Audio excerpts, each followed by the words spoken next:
So welcome to the drama triangle. This is a very, very important concept, and a concept that you possibly aren't even aware that you're involved in. And we're going to talk a little bit about business and how this affects your business, but really the drama triangle takes effect in any sort of relationship that you have, including family and work relationships. Drama triangles are created within organizations as well. So it's a really important concept to have a look at what they are.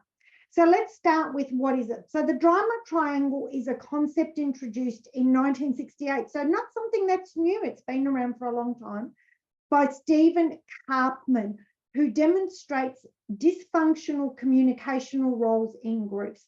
So as I said, absolutely, in any group, wherever there's a group of people, and this can also include your workplace and the way you are and think about yourself, or even if you are a solopreneur and you are working in a business on your own, it's really, really important to understand that you could be running some of these patterns that you're not aware of, and then it actually does come out in your interaction with your potential clients. So we're going to go into detail around the three personalities of the drama triangle. They are the persecutor, also known as the aggressor, the victim, also known as the martyr, and the rescuer. And it's important to note that you can play these three personalities at any time, and they are interchangeable. The interesting thing is that you might be one of these in one area of your life and a different one in a different area, or they can interchange.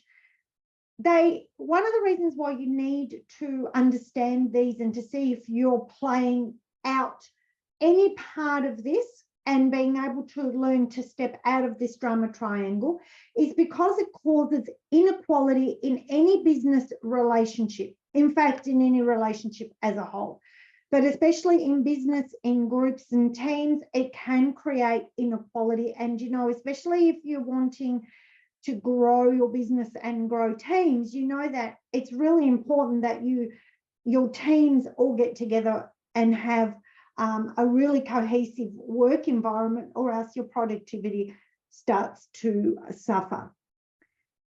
It also creates mental mind games. So again, you're wanting yourself or your team to be at the optimum of whatever it is that they do. So you're not wanting to create mental mind games where people are feeling inadequate or less than. It maintains, the drama triangle can absolutely maintain a victim or martyr mentality. So really important to understand when people have that tendency to get into victim mentality and being able to be in charge of it and know how to handle this. It absolutely blocks growth in any business, even your own, even if you are a sole entrepreneur, because it will block you from being able to move forward, and absolutely 100% blocks success. Now, each role comes with its own challenges. So that one of these roles is not better than the other. They all create their own issues. It's just about identifying yourself, where you play in different scenarios, which role you play, and being able to identify that, then you're able to do something about it. Unless, like I said, the roles are absolutely interchangeable. You can be playing a persecutor in one moment and then go into victimhood the next moment. So really important to understand these. So let's have a look at them individually. And the aim of this is not to sit here and say, oh my God, that's me and that's really terrible and bad. It's about becoming aware of whether you play any of these roles or other people play these roles, and how to handle them, because none of them work well. So the first one we call the persecutor, also, as I said, known as the aggressor. And the persecutor and the aggressor doesn't necessarily have to be a boss or a manager, because it can actually be people in the team as well. So they tend to blame others. Okay, everything that happens is someone else's fault. Okay, so they are the sort of people that cannot take accountability for themselves. Again, as I said, this is not about laying blame, because then if you're laying blame, you're a persecutor. This is about understanding where people are and helping people to move from where they are to where they want to be. The persecutor also tends to have angry outbursts and can have bad tempers. Bullying behavior is also known as a persecutor. People that interrogate, need to know everything. Passive aggressiveness is also the role of the abuser. And again, like I said, this is just, people don't even realize sometimes that they're doing this. They can be very critical. They can have high expectations which are unreachable, and that is of self and others. Because you can, in fact, one of the things that I've discovered is that you can actually play out the drama triangle within your own self, okay? Can be degrading, controlling, dominating, attacking, and manipulating. So when it comes to any relationship, there are better ways than being a persecutor in that relationship. There are ways to learn to communicate so that things are said in a more appropriate way. The other one is the victim. And usually the persecutor will blame a victim. Okay? And the victim tends to feel self-pity, low self-esteem, helplessness. I can't do this. Lots of shame, powerlessness, again, degrading of themselves, rejecting, and feels rejected by others, feels degraded by others, comes from a place of a lot of fear.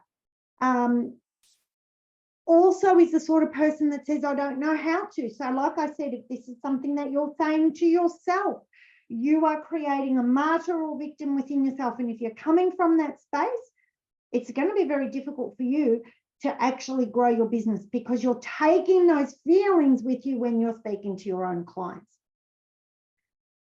Feels undeserving. This is a big one. Big underlying, feels like you don't deserve, or they don't deserve the positions that they have or what they're meant to do. And tends to be a who am I? Now, although the persecutor blames the victim needs a rescuer, because the victim tends to go to someone to be rescued. They need someone to actually help them stay in the victim role. So the next one that we're going to look at is the rescuer. And it's really important to understand that, yes, we do want to help people, but are we helping them and helping them to create autonomy and to move forward? Or are we keeping them in a victim role? And what tends to happen a lot is that people who like to be a rescuer, we like to help people, we like to feel nice, it helps us to feel better about ourselves if we help people. We often do it in a way that doesn't empower them or create autonomy. And this is what the rescuer does. The rescuer is always the helper. But the rescuer tends to create what we call band-aid fixes, rather than fixes that allows the victim who goes to the rescue and says, I don't know what to do, I need help, to actually become autonomous, and empowered. So they actually create the perfect growing environment for a victim, because they never really empower someone. So this is something that you do. It's important to understand that by always helping someone and never giving them autonomy or showing them how to do things themselves, or helping them to get out of a victim mentality, okay, what will happen is that they do it because they need to be needed. So a rescuer needs to feel needed by others, and they feel in control from this. This is a little bit of a difficult one to probably swallow because, you know, we all want to help people. But remember that unless you empower someone, you're not really helping them. So it supports the victim. They may also then be a victim themselves and also a persecutor. Now, how can they be a persecutor if they like helping people? Because what happens is when the victim comes to them with a problem, and especially a problem which involves somebody else because they're feeling rejected or degraded or something like that, the rescuer will often, rather than getting them to see what's actually going on around the problem, is actually say, oh, yes, I understand. Yes, that person does do that. And then they become the persecutor of the other person. So when we talk about the drama triangle, it is about completely working out how to step away from these roles and actually looking at how we can actually solve the actual underlying issues that are going on. Rescuers can actually feel like they're failures. So underneath all of this is actually victim mentality as well. And they feel like they've been there and they feel like they've had some of those, feelings and thoughts that a victim have, and they now want to help the victim that's in front of them.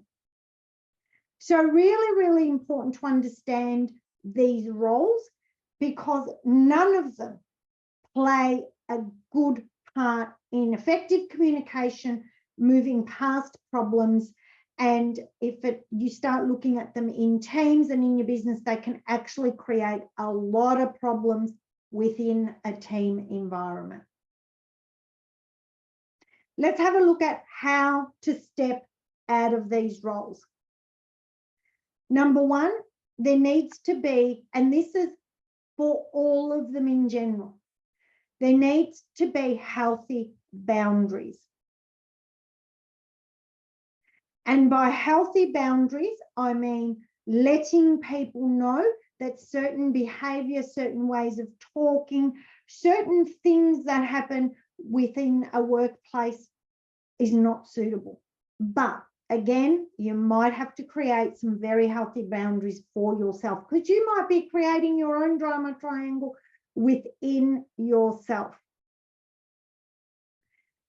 You need to acknowledge the roles. You need to understand the roles that you're playing and also the roles that others are playing. And once you can acknowledge them,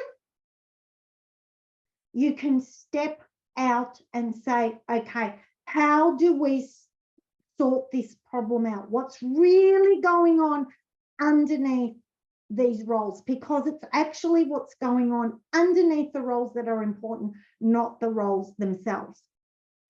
People need to be accountable for themselves. Whichever role they play, they need to understand why they're playing that, understand what's actually going on for them. So a level of emotional intelligence is definitely needed here. And then to look at why you have created that persona or that role within that environment that you're in. You need to give others independence.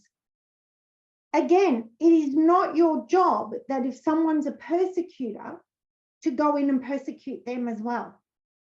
You need to allow them to understand themselves, and people need to have total autonomy and independence and be able to understand themselves. That's how you step out of the drama triangle.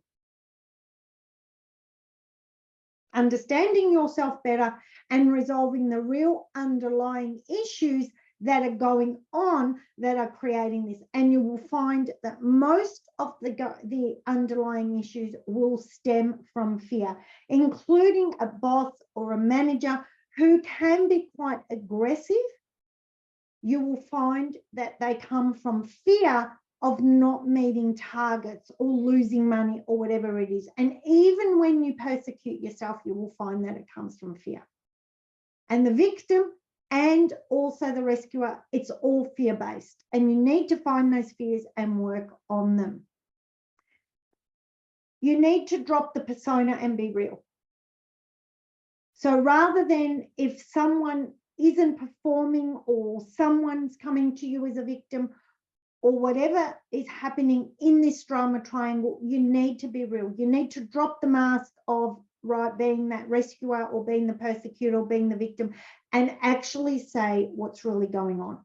So it takes a very big level of self-awareness and emotional intelligence to do that, to be able to sit in front of someone and say, I feel this, and thus this is what's happening. So I'm scared that we're going to not meet our targets this month. So it's actually making me anxious and it's causing me to act out.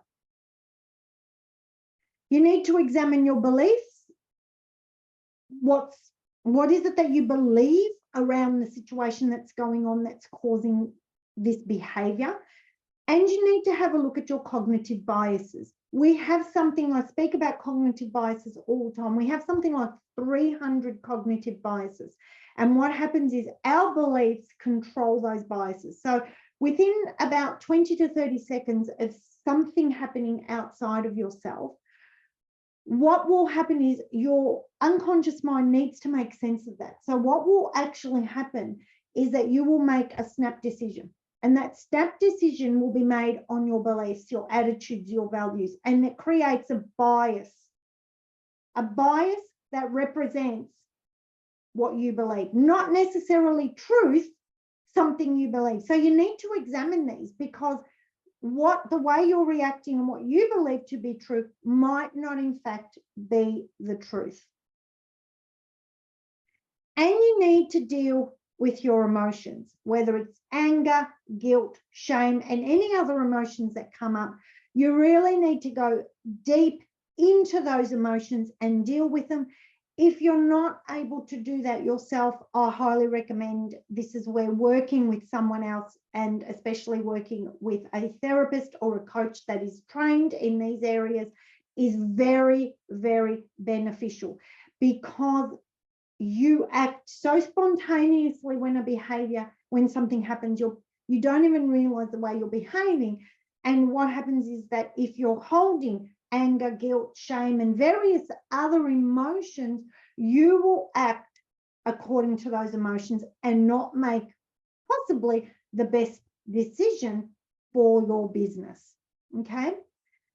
Another thing that you want to do is what we call the Aikido or the agreement frame.